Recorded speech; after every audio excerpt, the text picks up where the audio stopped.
Assalamualaikum kirallık yüzükürmellik keşkinle xeyirlik olsun. Ben Adil Er-Uygur, Uygur Tadqiqat İnstitutu'ndan hemen salam yollayna. Her hafta institutumuzun müdiri şundakla Hacettepe Üniversitesi Fakültesi Tarih Bilimi Okutuvchisi doçent doktor Erkin Ekrem Bağlam bilen ötküzüp kelayotgan Halkara Vaziyet ve Gün Tertip namlı programımızınki yeni bilim uzunluğu oldu. Erkin Bağlam hoş geldiniz. Hoş bulduk, rahmet.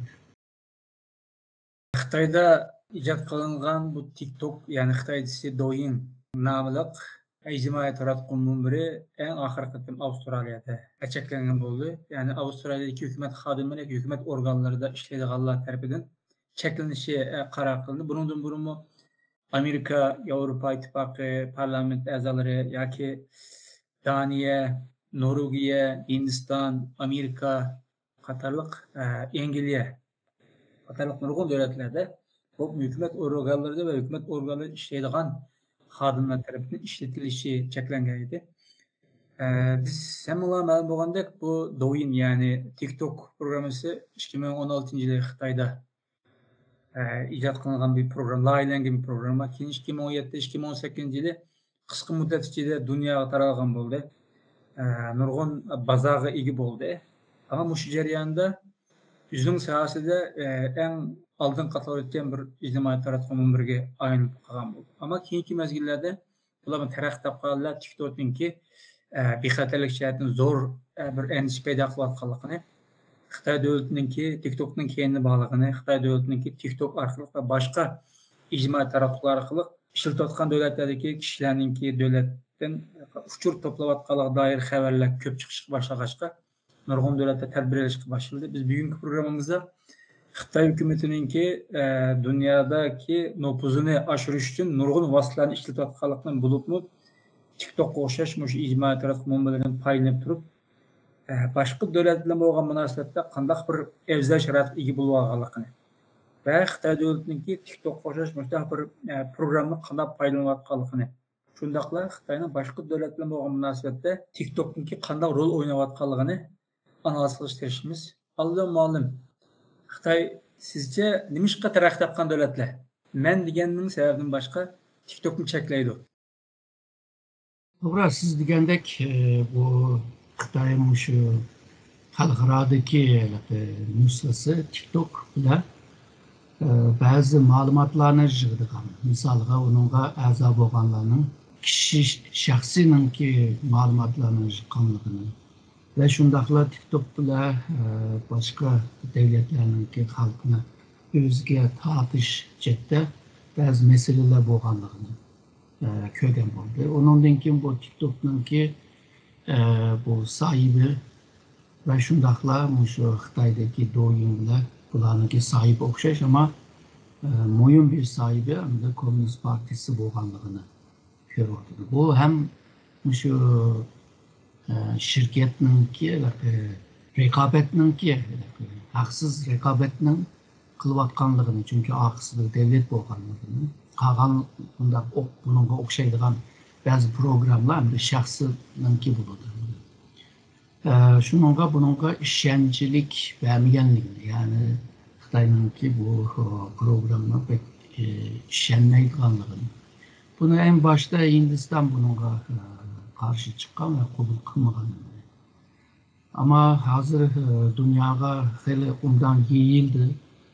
Amerika'da 1,5 milyon bununki azası varken bunda şaraitte hem de şahsınınki malumatını, yani kişininki bazı malumatlarını yığışını bu bazı devletlerde kanunga hilaf.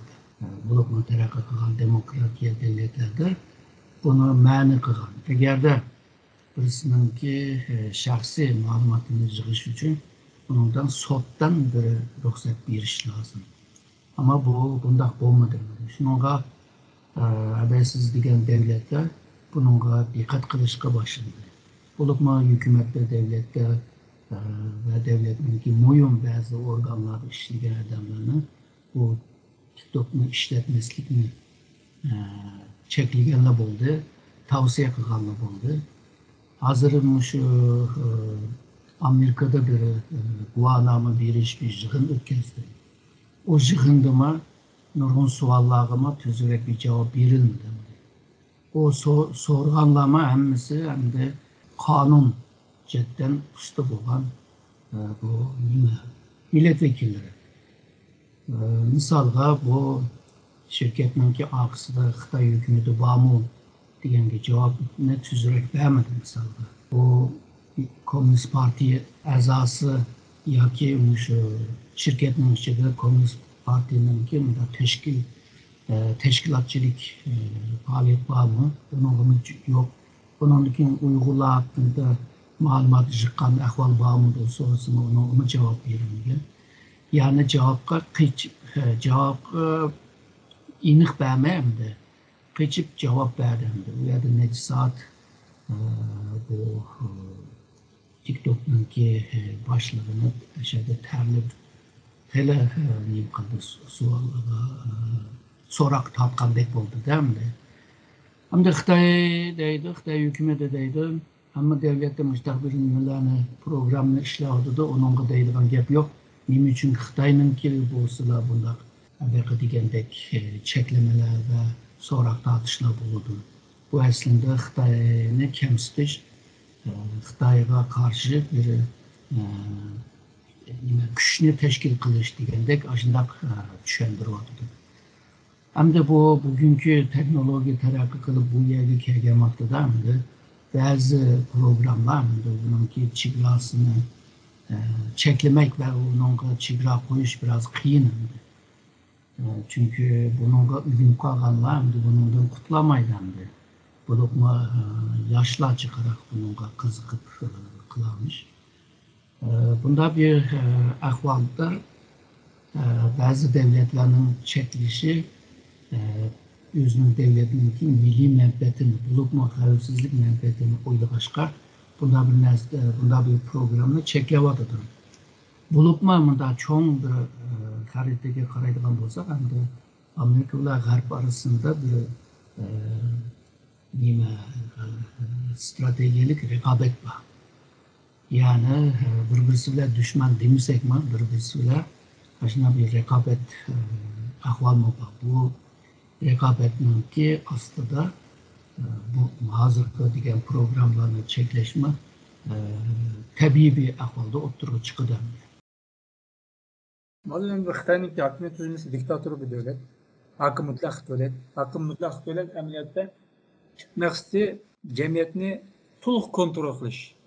Nima bilan kontrol qilganda burun Xitoylar ideologiya bilan kontrol qilishtirishyapti. Ma'rif bilan kontrol qilishtirishyapti. Saqchi bilan ya'ni. Harbiy bilan kontrol qilishtirishyapti.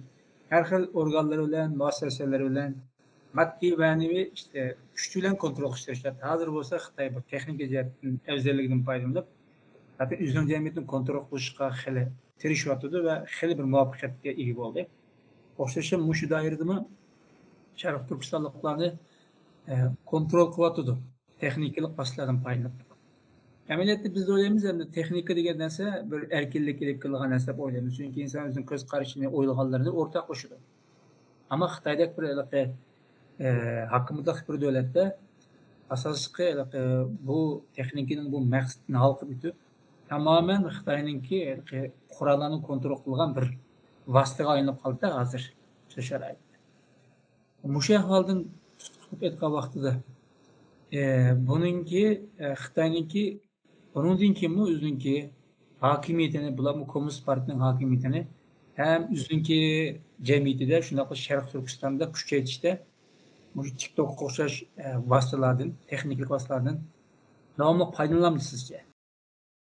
Shunday qiladi, bunun sınavını şu Sharq Turkistonda başlagan bu shaxsiy hakkında ma'lumot yig'ish ve shundaqla Komünist Partiyaga va Xitoy hokimiyatiga bo'lgan ko'z qarashini o'ttirib chiqarish va gapda, so'zda harakat qilmasima ichida, ko'nglida, miyasida shunaqa narsalarni o'ylayotgandir degan bir neticani chiqarish uchun Sharq Turkistonda hali bir yildan beri buni sinovdan o'tkazdi.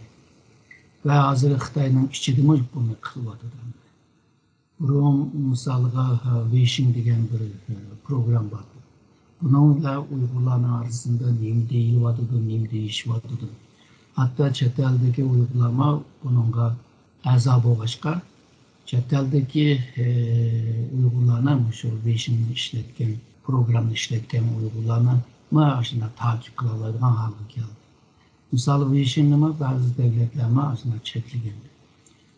Yaqinda Rusya Vision'ni chekladi. Ama Vision'ni cheklasa Xitoy Rusiyaga jinim demadi. Ama Amerika TikTok'ni cheklab veya so'roq tassa Xitoy qaqshavyotdi. Misalga en başta Hindistan misalga Huawei şirketininki mahsulotlarni ishlatmaslik, Vision'ni ishlatmaslik degandek cheklagan zaman Xitoy bunda qaqshamagan.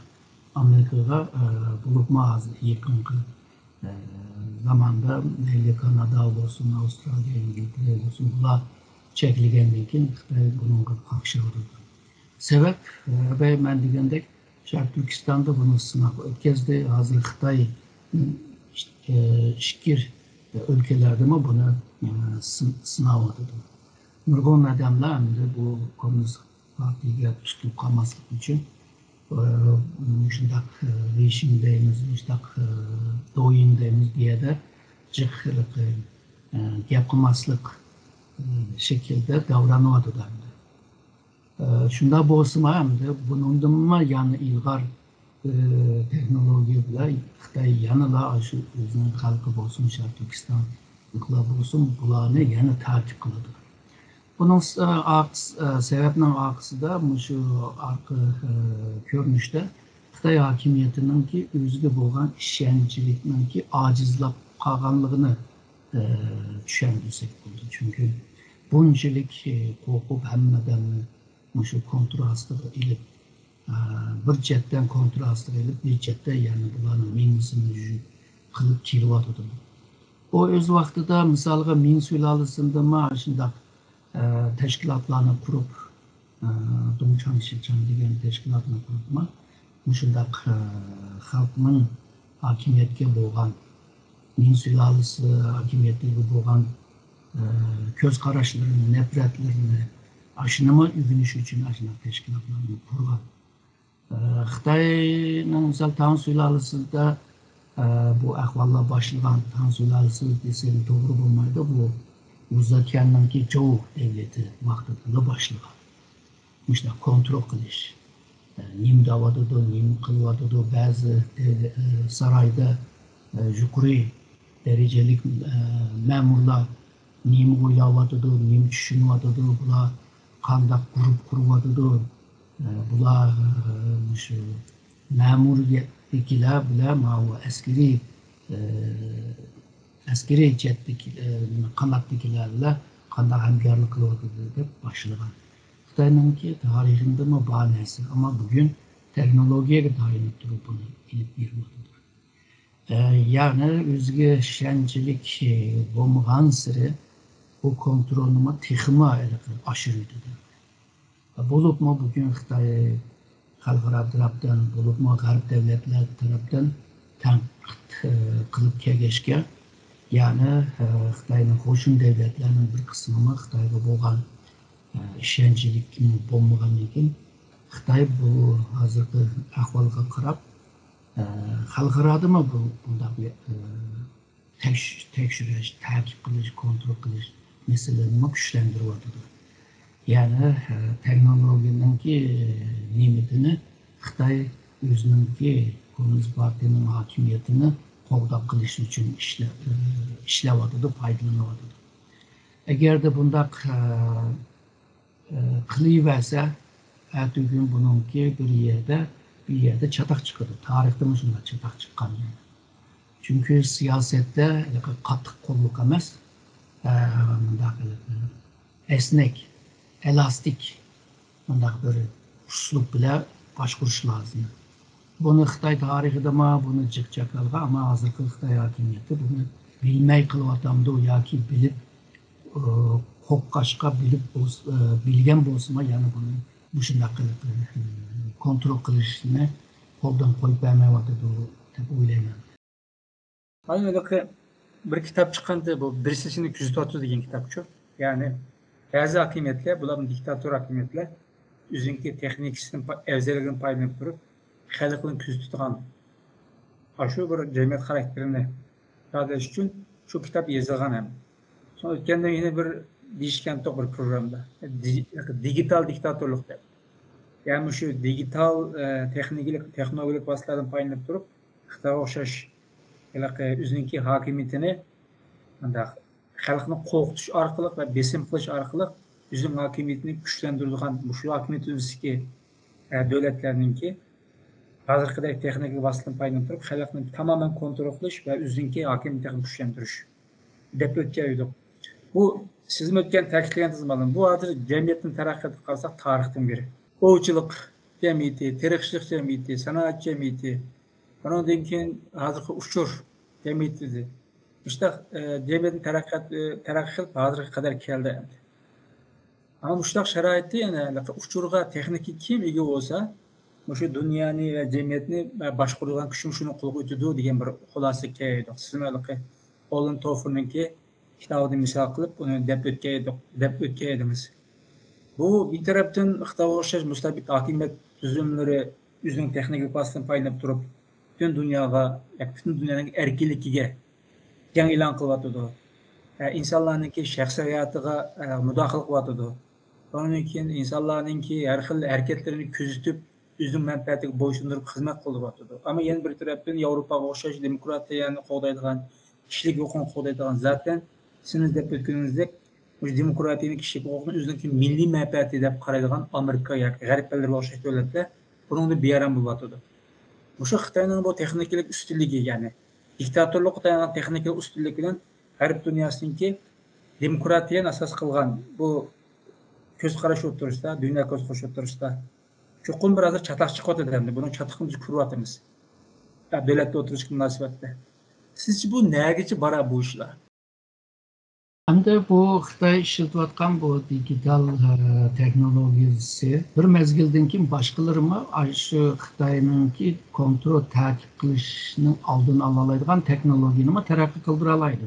Bu agarda Xitoyda yeyilsa, hamda Xitoy hokimiyatiga taqabul tura oladi. Xuddi hozir Xitoy nurg'un to'rbetlarni yeb etgan. Shu bo'libmi, shu Yevropa Amerikaninki ba'zi nimalar web sayfaları ve şundaqla bazı matbuatları Xitoyga kiramaydi. Xitoyda biz hozir bilgan mayli Google bo'lsin, mayli shu YouTube bo'lsin, bularni Xitoyda ko'rishmi qiyin yani. Cheklayotdi. Ama bir jihatdan g'arbliklarning ba'zilari, ya'ni bu digital texnologiya mutaxassislari qanday tam atlab, qanday ko'rishni o'rgatyapti. Şununla bu Xitoyda WhatsApp bo'lmasimi, bu tam atlab turibmi, u yerda ko'ralaydigan va xabarlashalaydigan bir holga kelyapti.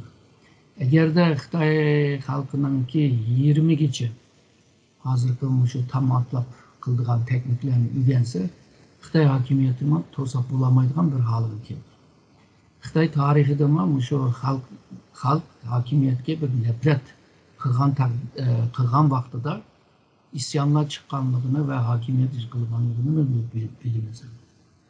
Shunga bu texnologiya degan narsa davlatning kontroli ostiga ola oladi, ammo bu texnologiyani kishi shaxslarmi buni ishlab chiqara oladigan bir davrda hozir. Ya'ni kim bilimga, texnologiyaga ega bo'lsa, u bir kuchga ega bo'ladi. U kuchni shu diktatorlik hokimiyatga qarshi ishlatgan taqdirda diktatorlik hokimiyatini ona to'sib bo'lmaydi. O'z vaqtida Stalinninki Sovetlar vaqtida Stalin shunday qilgan. Necha yuz ming odamni turmaga tashlab va o'ldirgan bu odam. Shu kontrol qilish va ta'qib qilish bilan qildi. Shunga Albertninki 1884 degan romanda aslında şu Sovetlarninki ahvolidan ilham elib yozgan bo'lsa kerak. Misolga oxirida misol Stalin o'zining o'limi bilan o'zining nomini sesib bo'ldi va o'lgan vaqtida uningki izbosarlari uningga qilgan hurmatini qilmadi. Ya'ni ba'zilari uningki go'rlarini ichib yamanlık mı kıldı yani.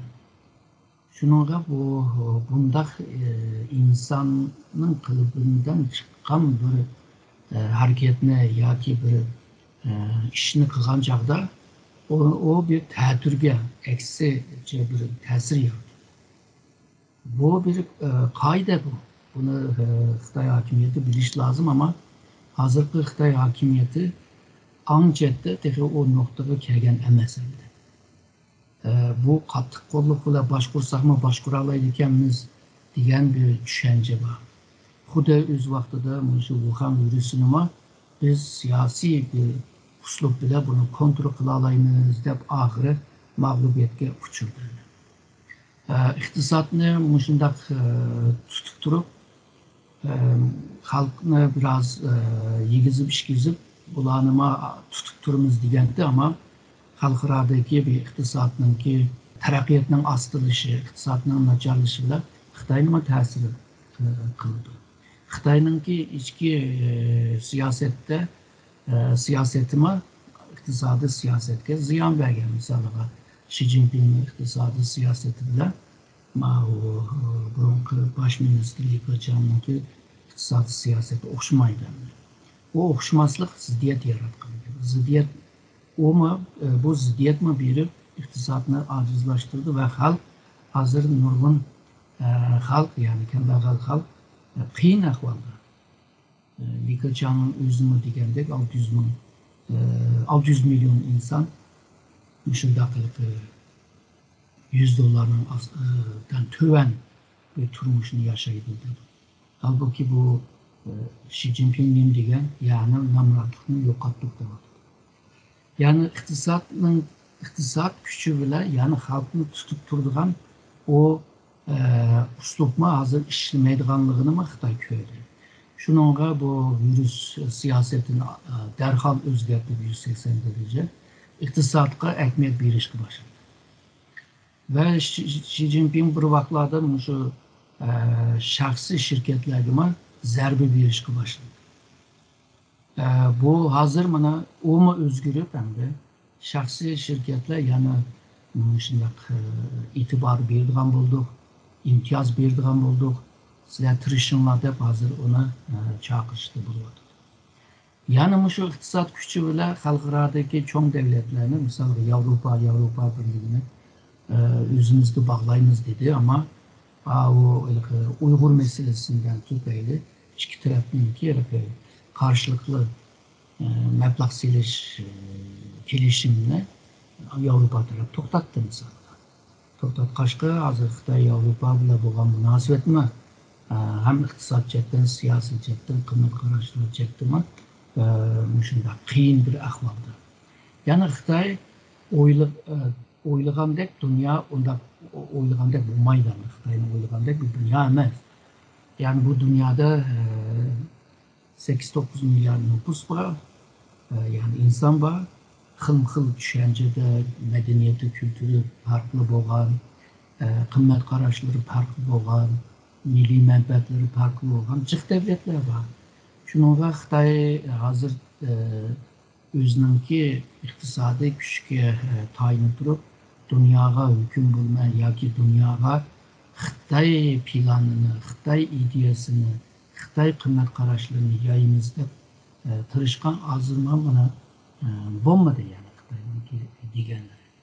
Shuningga bu dijital texnologiyaga tayinib turib bir yergacha balki kontrol qila oladi, ama bu texnologiya taraqqiy qilgan sari, insonlarning ong seviya o'sgan sari, texnikalarninki seviyesi o'sgan sari bunu to'sashmi unda o'ng'ay bo'lmaydi. Bo'libmi Xitoydagi 1,5 milliard nüfusi bo'lgan bir Xitoy uchun bu ishlar unda o'ng'ay bo'lmaydi deb o'ylayman. Mana bu xalqaro munosabatda, ichki davlat munosabatlarida burun energiya deymiz, boshqa sohalardagi bu masalalar muhim o'rin turadi deymiz. Hatta ba'zi mesela energiya o'xshash masalalar hal qiluvchi rol o'ynaydi. Albatta hozir shunday ba'zi davlatlar o'tirish munosabatida shunday cho'ng rol o'ynayotdi, ama hozirgi kun kelgan vaqtida endi Xitoy bilan Yevropa İttifaqı olsun, Avstraliya, Yangi Zelandiya, Kanada, Hindiston, Amerikada bo'lgan munosabatda TikTokqa o'xshash shunday ijtimoiy taratquv manbalari bilan muhim o'rin turadi. Masalan, 2022 yili Amerika TikTok'ninki ishlatishini cheklagan bo'ldi. O hukumat organlaridagi va xodimlar orasida. Dal keyinda bu Xitoylar Beijingda Amerikaning bir shirkati var, ismini unutib qoldim hozir. Darhol onu cheklab, ishg'ollarni taqab, ishlaydiganlarni qo'lga olib chiqdi. Demak, shu o'g'lim texnika, shuni qo'shashchilik narsalar. Halbuki burun davlatlar o'tirish munosabatlarda nihoyatda muhim rol o'ynaydigan vaziyat shakllanadi hozir. Yani bu sharoitda yana sizce bu bir yeni yüzülüşmü yoki boshqa bir ahvolmi? Bu aslında yeni bir yüzünüşü çünkü bu sanayi devri asta kit bardı. Hazırkı sanayi hem de 4. sanayi degan akıl teknolojisi bile bunun ikinci halini başkurduğum devir geldi. Tarihte kim qaysi sanayiga ega bo'lgan bo'lsa, shu cho'ng davlat bo'lgan. Shunga hozirgi jahonda, bundan keyingi jahonda shu texnologiya, ilim muhim bir rol o'ynaydi. Buni bugungi insonlar deyotgan gap emas. Buni xeyli baldurlar 1960'larda da buni so'zlaganlar bor. Agar siz degan bu Alvin Toffler'ning 1981'de yazgan bir 3. to'lqin degan kitapta 3. to'lqinda shu informasiya iqtisodi degan. Ya'ni ilim, texnologiya bundan keyin pulga aylandi. Burun kapitalistlar bu fabrikada ishlab chiqargan mahsulotni setib boy bo'ladi deydi. Keyingi adamlar puldan pul topadigan, ya'ni finans kuchi bilan kuch qozonganlarni. Bundan keyin hozirdan boshlab hamda kim ilim ve teknoloji bo'lsa, o hem de üzüp çıkıdı. Hazırda biz bildiğimiz misalga Elon Musk bo'lsin, ondan keyin bu Bill Gates bo'lsin, bular aşı bilim ve teknolojini tem faydalanıp boy bo'lgan haqlar. Yani bilim ve teknoloji pulga aylanmadı. Yani burunqi boyliqlar agarda altın bo'lsa, dollar bo'lsa, yoki sahip bo'lgan uylari, mashinalari, aeroplanlari o bu bo'lsa, bundan ki boyliq degan narsa shu bilim va texnologiya bo'ladi. Xitoy buni aslında biladi, ama Xitoy hozirgacha misolga muhim narsalardan biri, hozir o'tganki programda qildik, shu chip meselesi. Buni hozirgacha shuni hal qilolmayapti. Sirtqi bog'lanib qolgan bir ahvol bor. Bunda sirtqi bog'lanib qolgandan keyin hamda buningki teknoloji cehdeki terakkiyatını asıllaştırdı. Xitoydagi bir devlet, hakimiyet, mutlak hakimiyet bo'lg'achqa, bundaq texnologiyani şu bütün pulu bilan, iqtisodi bilan, inson kuchi bilan buni qila oladi, ama bir insonning yetishib tayyor bo'lishi 20 yil ketadi. Mutaxassislarga kelish uchun. Bu 20 yılın içinde başka devletler terakki kılmamdı. Yani Xitoy terakki qilsin deb qarab turmaydi. Shunga Xitoy shu mevcut teknologiyaga ega bo'lgan ve mevcut teknologiyani eng yaxshi foydalangan bir devlet. Ama yuqori teknologiya meselesi kelgan chog'da Xitoydagi bir daraja tuvandir. Hamda kelgusida yetishib kelishi mumkin, hozir men degandek xalqlarni qarab turmaydi. Şununla bu Xitoy hozirgi mevcut teknolojiden faydalanıp dünyadaki Xitoyni bir rakip yoki bir tırnak içinde düşman deb ko'ringan vaqtida faydalanib oldi. Hozirgi vaziyat o'zgardi. Yani nurg'un mutaxassislarning degandek, hozir Xitoy bilan G'arbning orasida sovuq urush bor. Onun için nurg'un jihatdan cheklama bor. Amerika bo'lsin, ba'zi davlatlar bo'lsin, Xitoyga qarshi texnologiya berishini chekladi. Yani bunda bir payda Xitoyninki hozirgi shu teknologiya, mevcut teknologiyadan başka yüksek teknologiyani qo'lga tushirish uchun xeyli bir mezgil o'taydi. Angacha balki nurg'un narsalar o'zgarib qolishi mumkin, Xitoyning ichida bo'lsin va Sharq Turkistonda bo'lsin. Bazı meseleler o'zgardi deb o'ylayman. Bo'libmi xalqarodagi bu kuch rekabette bu siyosiy temperamentlarningki o'zgarishlar Xitoyga xeyli jiq bir besim kelgan taqdirda Xitoyningki ishimi unda o'ng'ay bo'lmaydi deb o'ylayman. To'g'ri deysiz, muomala siz degandek burunqi ahvollarda siz tam bilan chegaralar itoatning sirtdan kelgan narsalarni madaniyat unsurlari u bu deganlar. Ammo hozirgi kun degan bu texnikalarni siz tam bilan yoki bir belli bir sistem bilan qilib bo'lolmaysiz. U cho'qim yetishib turdi bir saviyagacha. Hozirgi yuziga sirtdan nisbatan yuzini itib olgan, ammo sirtning nima? Yüzün sirtqa chiqaradigan narsa ahamiyat turadi, ammo sirtning narsasini itib olgan ahvol tez ko'rinishi mumkin. Ko'rmanlar biz bugungi programmamizni daxillashtiramiz. Biz bugungi programmamizda Xitoyda aylangan TikTok'ninki xalqarodagi ta'siri shundaqla Xitoyninki boshqa davlatlar bilan munosabatda TikTok'ninki qanday rol o'ynayotganligi masala ustida analiz qilib tirishdik. Ko'p rahmat sizga. Men rahmat etaman.